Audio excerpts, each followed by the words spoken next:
یہ نماز اور انفاق کرتے ہیں، نماز اور انفاق کو ایک آیت میں ایک ساتھ بیان کیا گیا ہے، تو نماز کا اور انفاق کا کوئی تعلق ہے آپس میں؟ اتنا تعلق ہے، آپ نے خود ارشاد فرمایا کہ کئی مرتبہ اللہ تعالیٰ ساتھ ساتھ بیان فرماتا ہے۔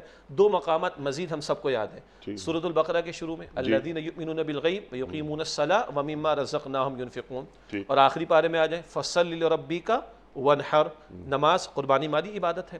تو ایک اہم نقطہ کیا ہے، اب تک باطنی صفات کا بیان تھا، اب تمہارے باطن کا اظہار تو عمل میں ڈھلنا چاہیے، اور عمل میں دو بڑے اعمال کا ذکر بار بار قرآن حکیم کرتا ہے، ایک نماز کا ذکر، ایک انفاق کا ذکر۔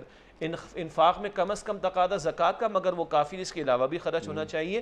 نماز بدنی عبادت ہے اور انفاق مالی عبادت ہے، گویا تمہاری جان ہو یا تمہارا مال ہو، اس ایمان کے تقاضوں کی ادائیگی میں مستقل لگتے رہنا چاہیے۔